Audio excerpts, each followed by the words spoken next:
Buenas tardes. Señor Presidente Barack Obama, nos complace recibirlo en la primera visita de un mandatario de los Estados Unidos a nuestro país después de 88 años. Constatamos que en los 15 meses transcurridos, desde que anunciamos la decisión de restablecer las relaciones diplomáticas, hemos obtenido resultados concretos. Reanudamos el correo postal directo y firmamos un acuerdo para restablecer los vuelos regulares. Hemos ampliado la cooperación en áreas de interés mutuo. Suscribimos 2 memorándums de entendimiento sobre protección de medio ambiente y áreas marinas y otro para mejorar la seguridad de la navegación marítima. Hoy se firmará uno más sobre cooperación en la agricultura. Actualmente se está negociando otro grupo de instrumentos bilaterales para cooperar en esferas como el enfrentamiento al narcotráfico, la seguridad del comercio y de los viajeros y la salud. Sobre esta última, hemos acordado profundizar la colaboración en la prevención y tratamiento de enfermedades transmisibles como el Zika y de enfermedades crónicas no transmisibles, incluyendo el cáncer. Esta cooperación es beneficiosa no solo para Cuba y los Estados Unidos, sino también para nuestro hemisferio. A partir de las decisiones adoptadas por el presidente Obama para modificar la aplicación de algunos aspectos del bloqueo, empresas cubanas y sus contrapartes estadounidenses trabajan en la identificación de posibles operaciones comerciales que se pudieran concretar en el marco aún restrictivo de las regulaciones en vigor. Algunas se han materializado especialmente en el área de las telecomunicaciones, ámbito en el que nuestro país cuenta con un programa basado en sus prioridades de desarrollo y en la necesaria soberanía tecnológica que garantiza el uso apropiado de estas al servicio de los intereses nacionales. También se avanza en negociaciones para la adquisición de medicamentos, equipos médicos y equipamiento para generación de energía y protección del medio ambiente, entre otras. Mucho más pudiera hacerse si se levantara el bloqueo de los Estados Unidos. Reconocemos la posición del presidente Obama y de su gobierno contra el bloqueo y los reiterados llamados que ha hecho al Congreso para que lo elimine. Las últimas medidas adoptadas por su gobierno son positivas, pero no suficientes. Intercambié con el presidente sobre otras medidas que pensamos pueden tomarse para eliminar restricciones aún vigentes y hacer una importante contribución al desmantelamiento del bloqueo. Esto es esencial porque el bloqueo continúa en vigor y tiene componentes disuasivos y efectos intimidatorios de alcance extraterritorial, sobre lo cual le puse algunos ejemplos al presidente para mostrarle sus consecuencias negativas para Cuba y otros estados. El bloqueo es el obstáculo más importante para nuestro desarrollo económico y el bienestar del pueblo cubano. Por eso, su eliminación será esencial para normalizar las relaciones bilaterales. También será beneficioso para la emigración cubana, que desea lo mejor para sus familias y su país. Para avanzar hacia la normalización, también será necesario que se devuelva el territorio ilegalmente ocupado por la base naval de Guantánamo. Ambos temas, por ser los principales obstáculos, fueron abordados una vez más en el editorial publicado el 9 de marzo pasado en el órgano oficial del Partido Comunista de Cuba, y hace solo 4 días en la conferencia de prensa de nuestro canciller Bruno Rodríguez Parrilla, ampliamente divulgado por la prensa. Asimismo, otras políticas debieran ser suprimidas para que pueda haber relaciones normales entre Cuba y los Estados Unidos. No debiera pretenderse para ello que el pueblo cubano renuncie al destino que libre y soberanamente ha escogido y por el que ha hecho inmensos sacrificios.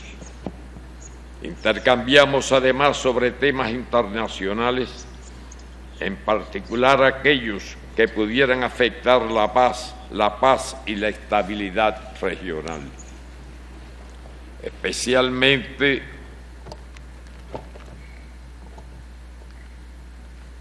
estaba previsto y no hubo tiempo para concluirlo, era abordar nuestra preocupación por la situación de desestabilización que se intenta fomentar en Venezuela, lo cual es contraproducente para el ambiente en el continente, pero lo expreso en esta ocasión. Igualmente, dialogamos sobre la marcha del proceso de paz en Colombia y los esfuerzos para poner fin a este conflicto.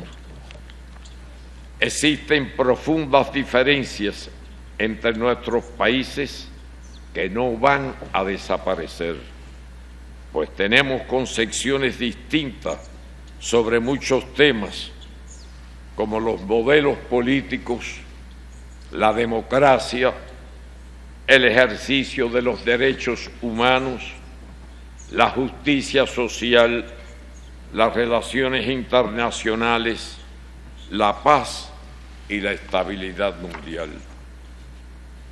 Defendemos los derechos humanos.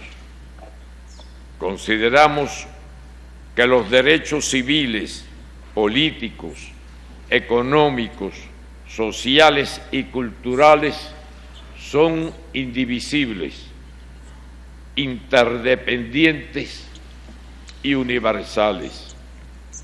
No concebimos que un gobierno no defienda y garantice el derecho a la salud, la educación, la seguridad social, a la alimentación y al desarrollo, el salario igual por trabajo igual y los derechos de los niños. Nos oponemos a la manipulación política y al doble rasero sobre los derechos humanos.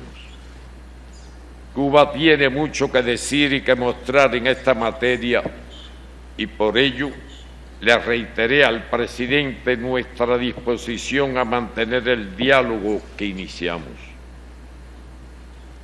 El pasado 17 de diciembre del 2014, cuando anunciamos la decisión de restablecer las relaciones diplomáticas, expresé: debemos aprender el arte de convivir de forma civilizada con nuestras diferencias. El 15 de julio del 2015, ante nuestro Parlamento, señalé: cambiar todo lo que deba ser cambiado es asunto soberano y exclusivo de los cubanos. El gobierno revolucionario tiene la disposición de avanzar en la normalización de las relaciones, convencido de que ambos países podemos cooperar y coexistir civilizadamente en beneficio mutuo, por encima de las diferencias que tenemos y seguramente tendremos, y contribuir con ello a la paz, la seguridad, la estabilidad, el desarrollo y la equidad en nuestro continente y el mundo. Hoy ratifico que debemos poner en práctica el arte de la convivencia civilizada, que implica aceptar y respetar las diferencias y no hacer de ellas el centro de nuestra relación, sino promover vínculos que privilegien el beneficio de ambos países y pueblos y concentrarnos en lo que nos acerca y no en lo que nos separa.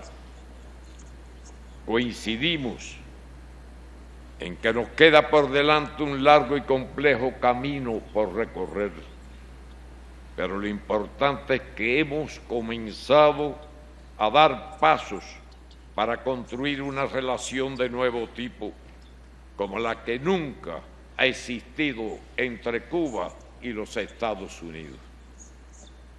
Destruir un puente es fácil y requiere poco tiempo.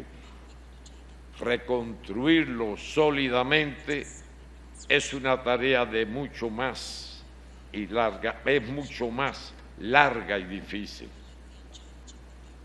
Después de 4 intentos fallidos,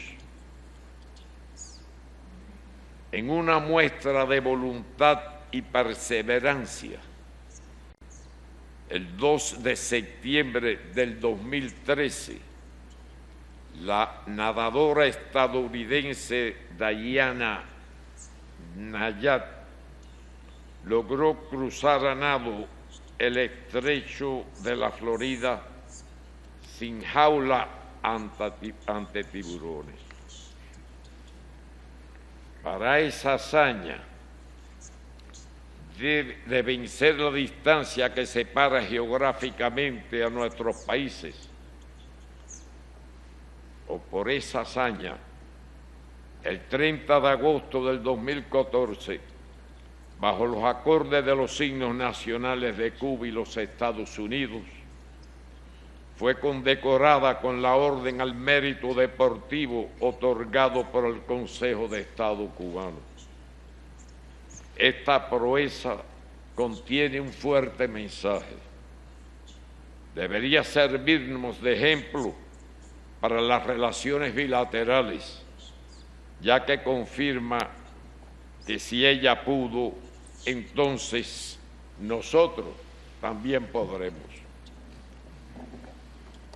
Le reitero al presidente Obama nuestro agradecimiento por su visita y la voluntad del gobierno de Cuba de seguir avanzando en los próximos meses por el bien de nuestros pueblos y países. Muchas gracias.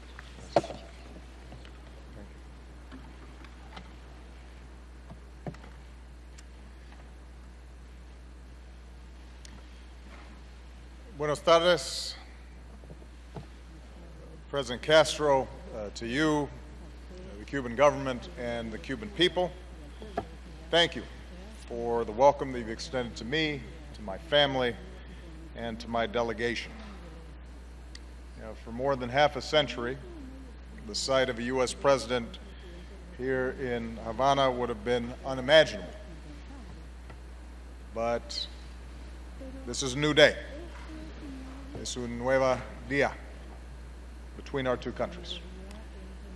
With your indulgence, Mr. President, I want to go just briefly off topic because during this weekend I received news that one of our outstanding United States armed service members, Marine Staff Sergeant Louis F. Cardin of Temecula, California, was killed in northern Iraq as we assisted the Iraqi government in dealing with ISIL, the terrorist organization there. And I just wanted to give my thoughts and prayers to the family there and those who've been injured. It's a reminder that even as we embark on this historic visit, there are U.S. armed service members who are sacrificing each and every day on behalf of our freedom and our safety. So I'm grateful to them. And my wife Michelle and I have brought our daughters. And by the way, they don't always want to go with us. They're teenagers now. They have friends at home and they have things to do, but they wanted to come to Cuba because they understood and we wanted to show them the beauty of Cuba and its people. We were moved by the Cubans who received us yesterday, smiling and waving as we drove in from the airport. We were grateful for the opportunity to experience Old Havana and some excellent Cuban food. Our visit to the cathedral was a reminder of the values that we share, the deep faith that sustains so many Cubans and Americans, and it also gave me an opportunity to express my gratitude to Cardinal Ortega, who, along with His Holiness Pope Francis, did so much to support the improved relations between our governments. This morning, I was honored to pay tribute to Jose Marti, not only his role in Cuban independence, but the profound words that he wrote and spoke in support of liberty and freedom everywhere. I bring with me the greetings and the friendship of the American people. In fact, I'm joined on this trip by nearly 40 members of Congress, Democrats and Republicans. This is the largest such delegation of my presidency, and it indicates the excitement and interest in America about the process that we've undertaken. These members of Congress recognize that our new relationship with the Cuban people is in the interest of both nations. I'm also joined by some of America's top business leaders and entrepreneurs because we're ready to pursue more commercial ties which create jobs and opportunity for Cubans and Americans alike. And I'm especially pleased that I'm joined on this trip by so many Cuban Americans. For them and for the more than 2 million proud Cuban Americans across the United States, this is a moment filled with great emotion. Ever since we made it easier to travel between our countries, more Cuban Americans are coming home. And for many, this is a time of new hope for the future. So, President Castro, I want to thank you for the courtesy and the spirit of openness that you've shown during our talks. At our meeting in Panama last year, you said that we're willing to discuss every issue and everything's on the table. So with your understanding, my statement will be a little longer than usual. President Castro always jokes with me about how long Castro brother speeches can be, but I'm going to actually go a little longer than you probably today, with your indulgence. We have a half a century of work to catch up on. Our growing engagement with Cuba is guided by one overarching goal: advancing the mutual interest of our two countries, including improving the lives of our people, both Cubans and Americans. That's why I'm here. I've said consistently, after more than 5 very difficult decades, the relationship between our governments will not be transformed overnight. We continue, as President Castro indicated, to have some very serious differences, including on democracy and human rights. And President Castro and I have had very frank and candid conversations on these subjects. The United States recognizes progress that Cuba has made as a nation, its enormous achievements in education and in healthcare. And perhaps most importantly, I affirm that Cuba's destiny will not be decided by the United States or any other nation.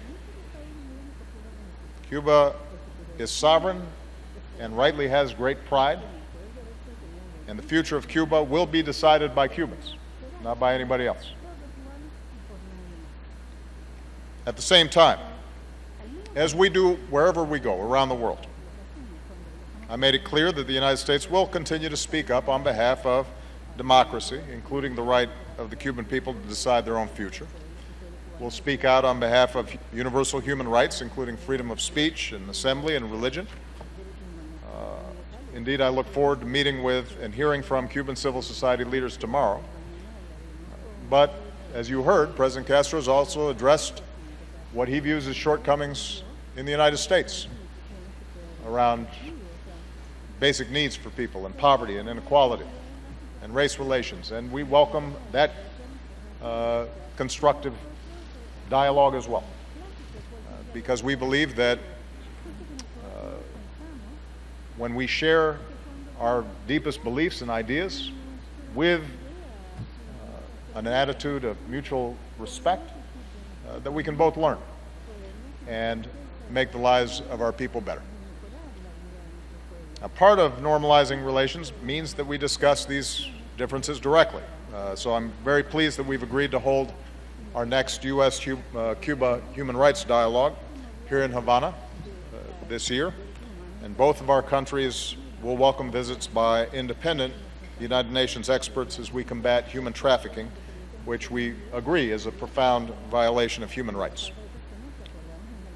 Even as we discuss these differences, we share a belief that we can continue to make progress in those areas that we have in common.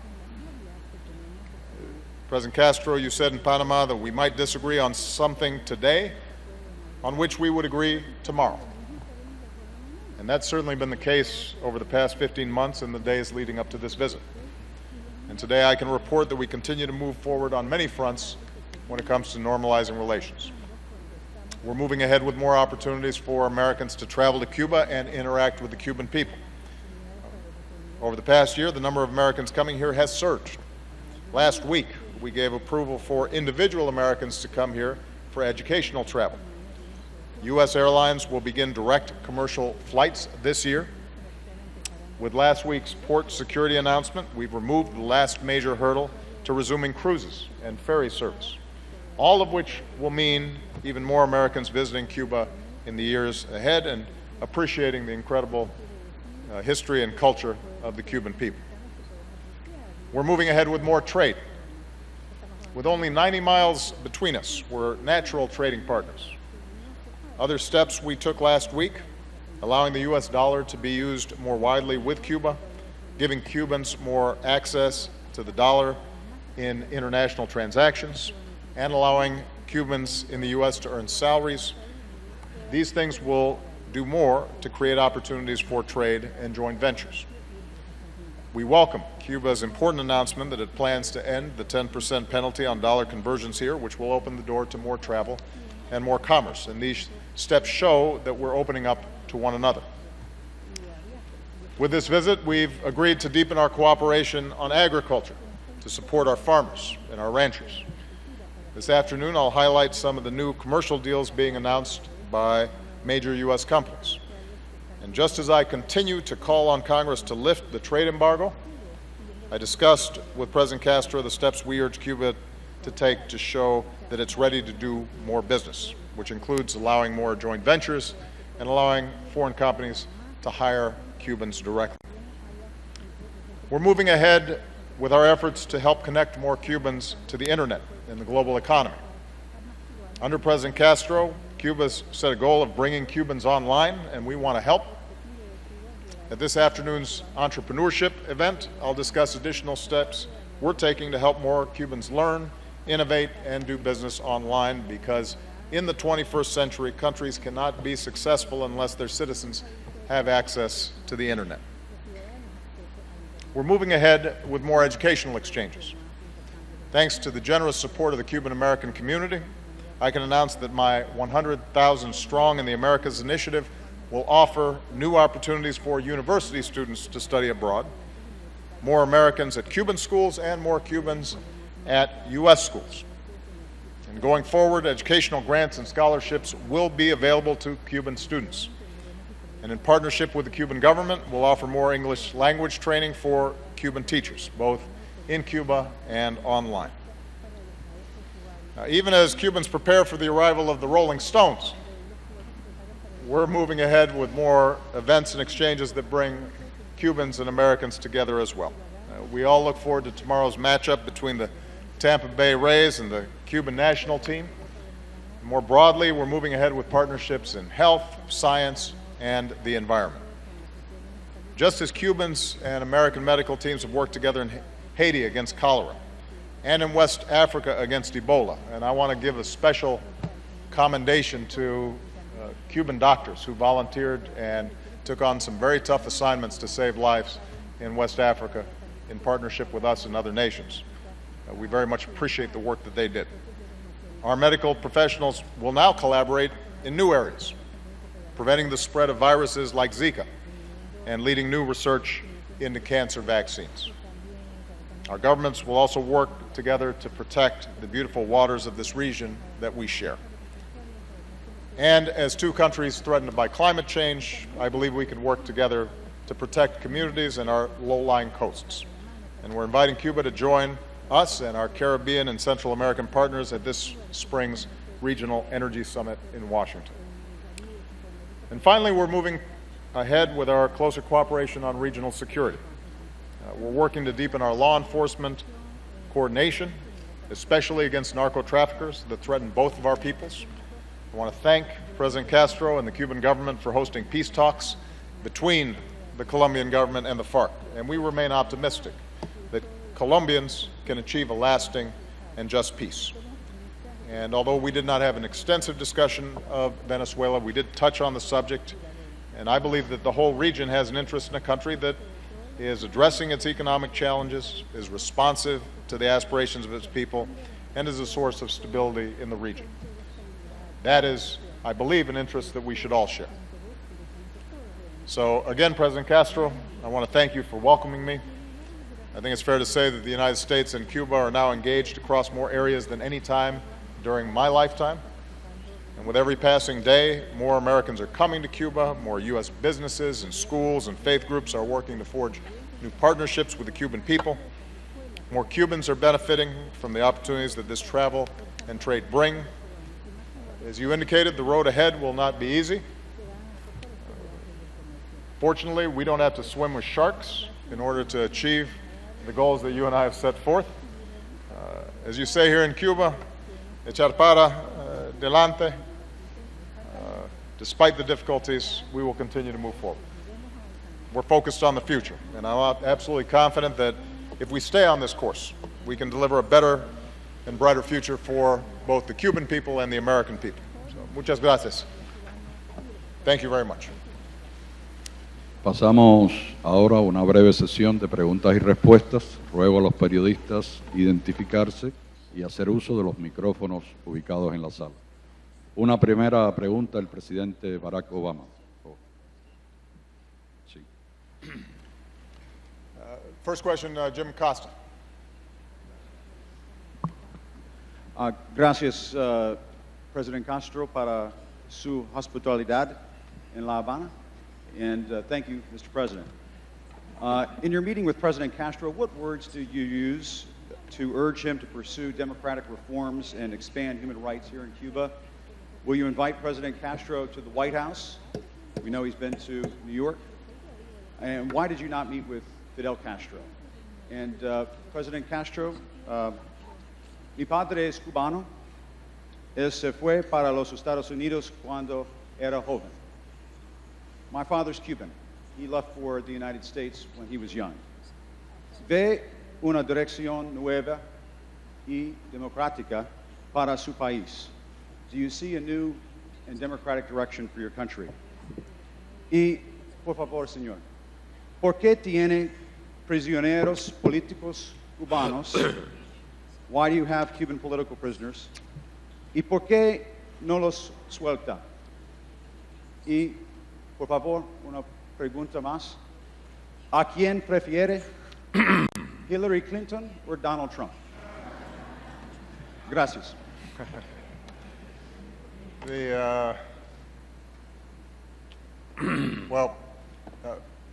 As I think we both indicated, we had a very frank conversation around issues of democracy and human rights.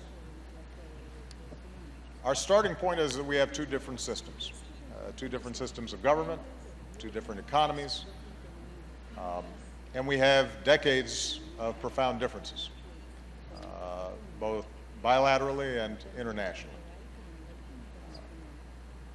What I have said to President Castro is that we are moving forward and not looking backwards, that we don't view Cuba as a threat to the United States. I hope that my visit here indicates the degree to which we're setting a new chapter in Cuban-American relations.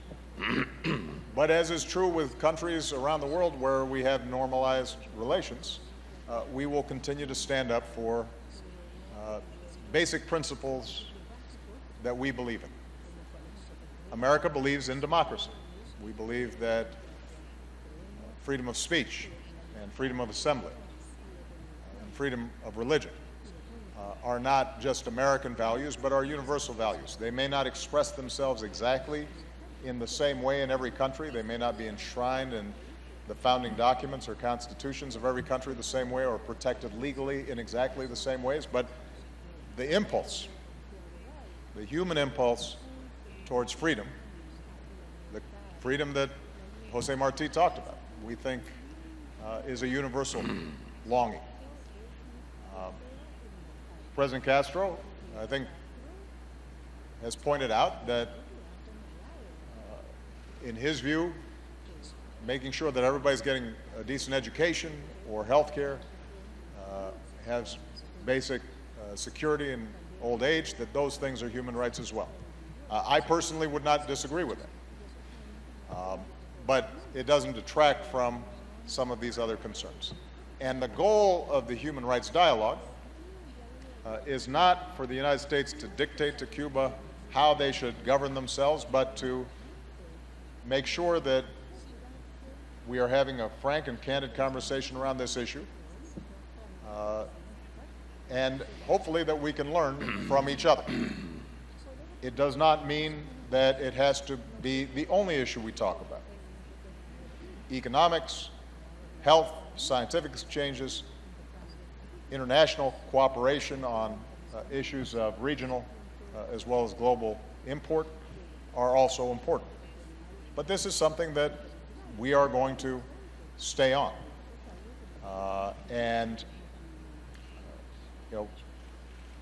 I actually welcome President Castro commenting on some of the areas where he feels that we're falling short, because I think we should not be immune or afraid of criticism or discussion as well. Here's the one thing I do know, is that when I talk to Cuban Americans, and Jim, you're second generation, and so I think I speak not for you directly, but for many that I talk to around the United States. I think there's enormous hope that there can be reconciliation, and the bridge that President Castro discussed can be built between the Cuban American community and Cubans here. There are family ties and cultural ties that are so strong, and I think everyone would benefit from those ties being reestablished. One of the impediments to strengthening those ties is these disagreements around human rights and democracy. And to the extent that we can have a good conversation about that and to actually make progress, that I think will allow us to see the full flowering of a relationship that is possible. In the absence of that, I think it will continue to be a very powerful irritant. And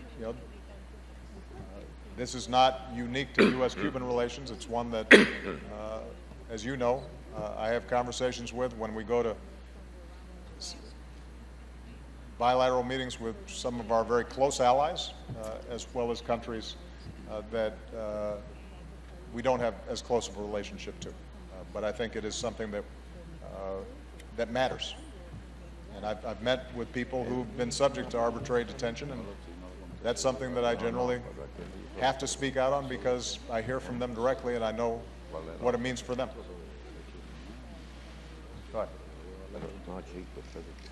Excuse me.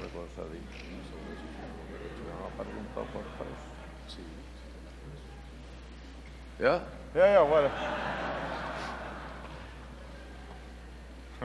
Estaba preguntando si se dirigió a mí porque las primeras palabras no la entendí. Me pareció oír que habló de presos humanos. No, I think the second one was addressed to you.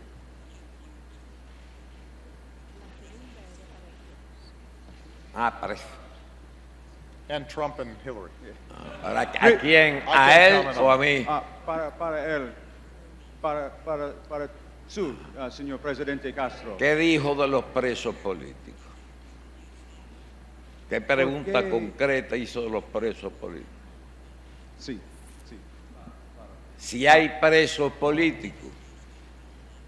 Preguntó si hay presos ¿Por qué su políticos. país tiene prisioneros políticos cubanos? Está bien, ¿Y es la por única qué que no te lo voy a suelta? permitir. Dame la lista ahora mismo de los presos políticos para soltarlo. Menciónala ahora. ¿Qué preso político? Dime el nombre o los nombres. O cuando concluya la reunión me da una lista con los presos. Y si hay esos presos políticos, antes de que llegue la noche van a estar sueltos. Ya. Una Otra pregunta. pregunta. ¿Y Donald Una- Trump o Hillary Clinton, presidente Castro? Una pregunta al presidente Raúl. Boris. Saludos para el presidente Obama y para el Yo presidente. todavía no puedo votar en los Estados Unidos.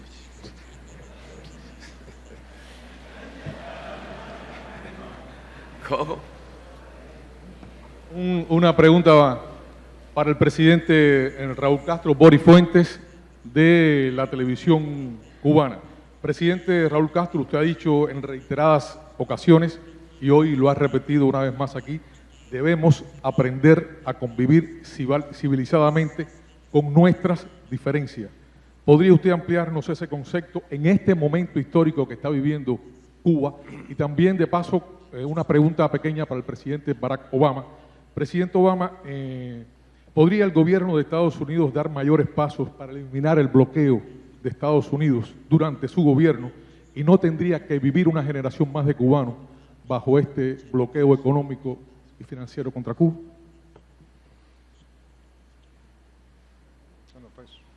Para mí fue la primera. O sea, repite tu pregunta que no pudo ir bien. Pues.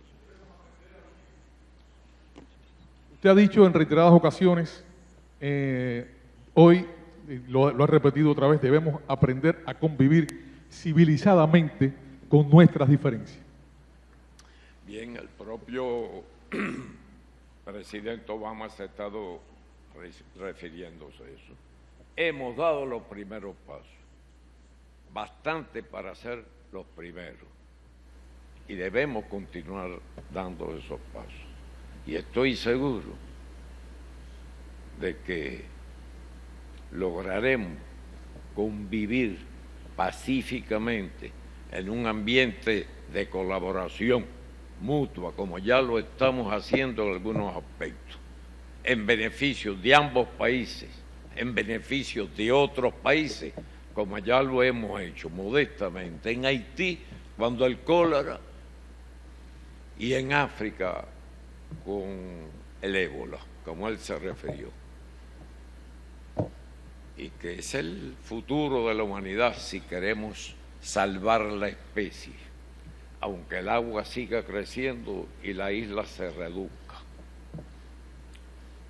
Sí. Muchas preguntas para mí. Yo creo que las preguntas hay que hacerse al presidente Obama. Presidente Obama, por favor. Ahí está el Yeah, regulador. I've got one more. So we have administratively already made a number of modifications on the embargo. I referred to a number of them in my opening statement. And we've actually been fairly aggressive in exercising as much flexibility as we can, given that the law putting the embargo in place has not been repealed by Congress. There may be some technical aspects of the embargo that we can still make adjustments on depending on problems as they arise. So, for example, the issue around the dollar and the need to make modifications in terms of how the embargo was implemented to encourage rather than discourage reforms that the Cuban government itself is willing to engage in and to facilitate greater trade and commerce. That is something that grew out of the dialogue between our governments, and we have made appropriate adjustments to it. It will take some time for commercial banks to understand the new rules, but we actually think that this is an area where we can improve current circumstances. But I'll be honest with you that the list of things that we can do administratively is growing shorter, and the bulk of changes that have to be made with respect to the embargo are now going to rely on Congress making changes. I've been very clear about the interest in getting that done before I leave. Frankly, Congress is not as productive as I would like during presidential election years. But the fact that we have such a large congressional delegation with Democrats and Republicans with us is an indication that there is growing interest inside of Congress for lifting the embargo. As I just indicated in my earlier answer, how quickly that happens will in part depend on whether we can bridge some of our differences around human rights issues, and that's why the dialogue, I think, is so important. It sends a signal that at least there's engagement between the two countries on these matters. Okay. Now, I promised the President I would take one more question. Andrea Mitchell of NBC. Andrea, if you can get the mic. Thank you, Mr. President. Do you feel after your meetings today that you have made enough progress to even accelerate the pace, and that the Cuban government is able to move quickly enough so that the changes that you have made through these technical adjustments to the embargo will be permanent, cannot be reversed by the next president? And what advice have you given to President Castro about the ability of having the blockade, the embargo lifted?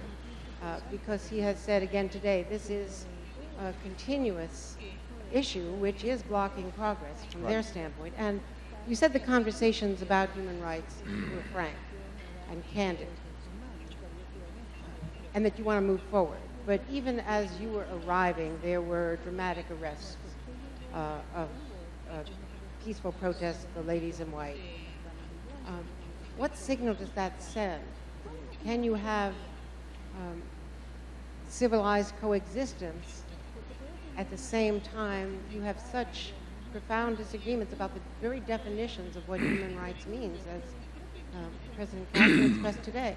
And for President Castro, for many of us, it's remarkable to hear you speak about all of these subjects. Could you tell us what you see in the future?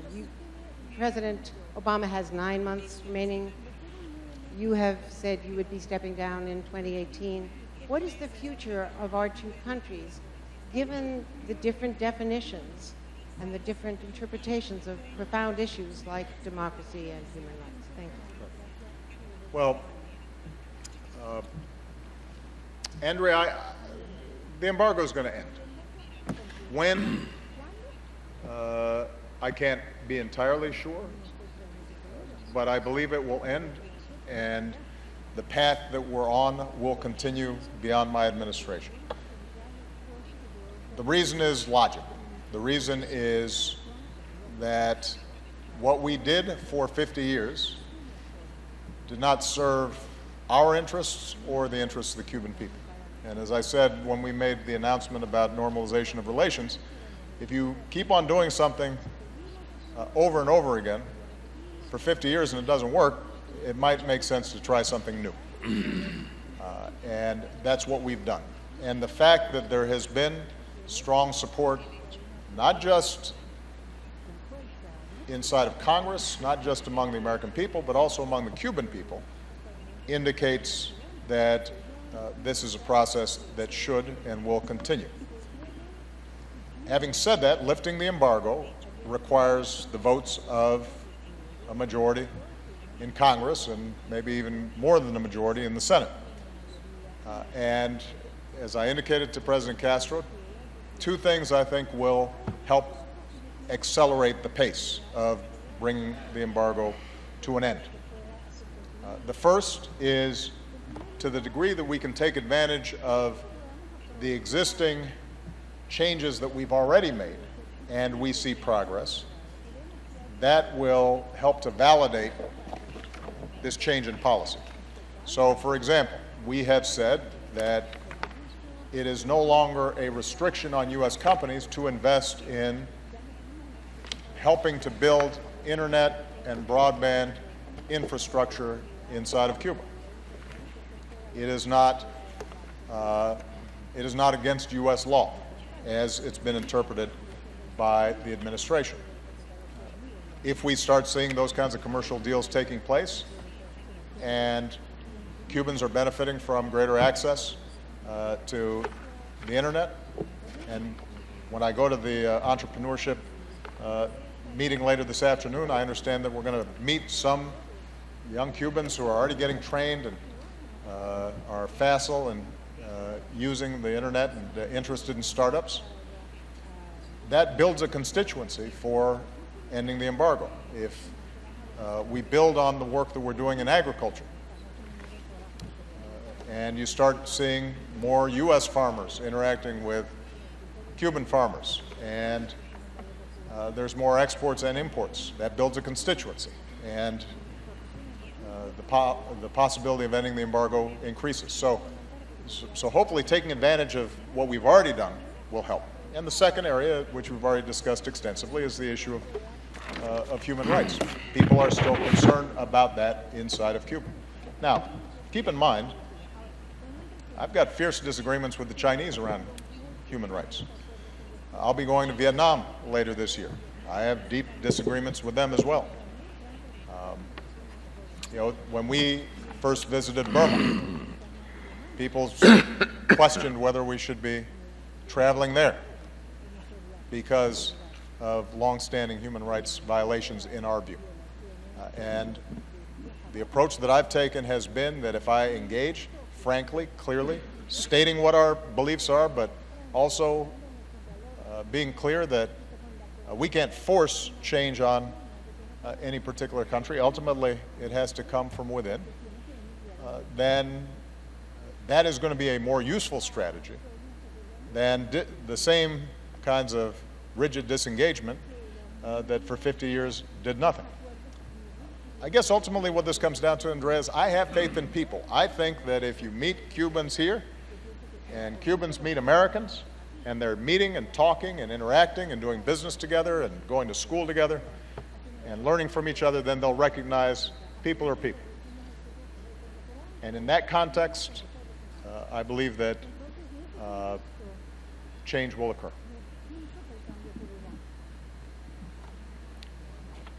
President Castro. Okay, now I'm done, but Senor Presidente, I think Andrea had a question for you just about your vision. It's up to you. He did say he was only going to take one question, and I was going to take two, but I leave it up to you if you want to address that question. Por favor.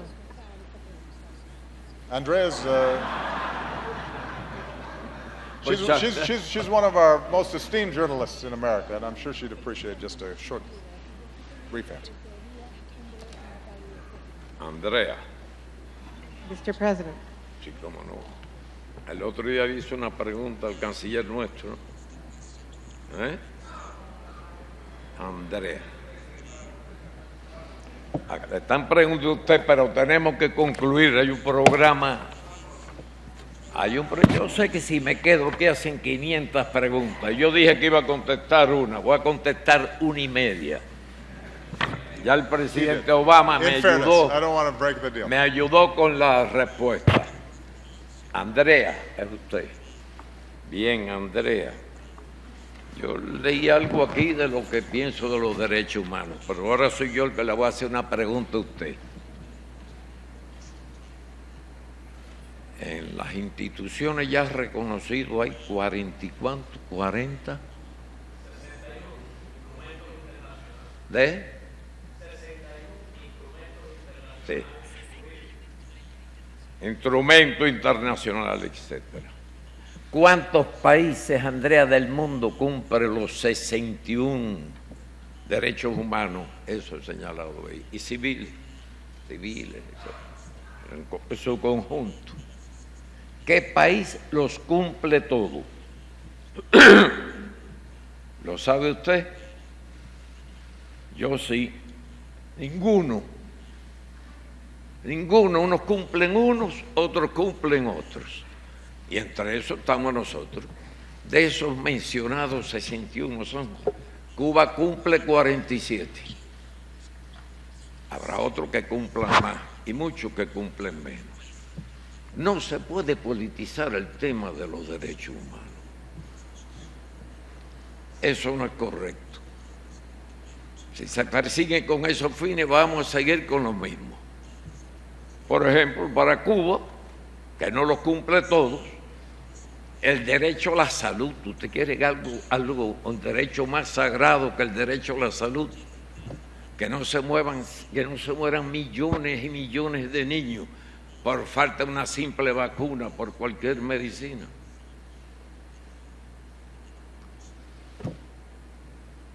Por ejemplo, ¿usted está de acuerdo con el derecho a la enseñanza gratuita para todos los nacidos en cualquier país? Creo que hay muchos países que no consideran eso un derecho humano. En Cuba, empezando que todos los niños nacen en hospital y ese mismo primer día son inscritos. Porque cuando las madres están en un estado avanzado de su embarazo, se les conduce a los hospitales muchos días antes, o en algunas casas o locales adjuntos, muchos días antes del parto, para que todos nazcan en hospitales, no importa en qué isla o montaña viva, ni sus condiciones económicas. Tenemos también otros muchos derechos. Derecho a la salud, derecho a la enseñanza. Usted considera, por ejemplo, el último ejemplo que le voy a sacar, o le voy a exponer. ¿Usted cree que por un trabajo igual un hombre gane más que una mujer solo por ser mujer? Bueno, pues en Cuba la mujer gana igual que el hombre si hace igual trabajo. Le puedo enumerar decenas y cientos. Es decir, que no se puede estar utilizando ese argumento, pienso yo,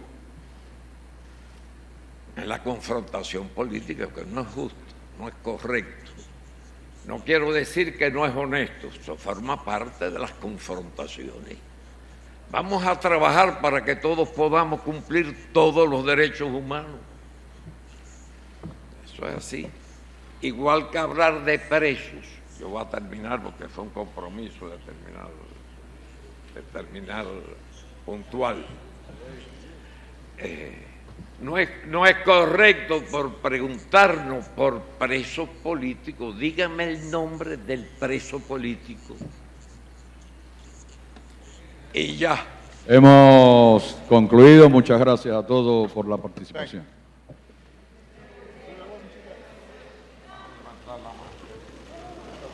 Oh, come on, get down.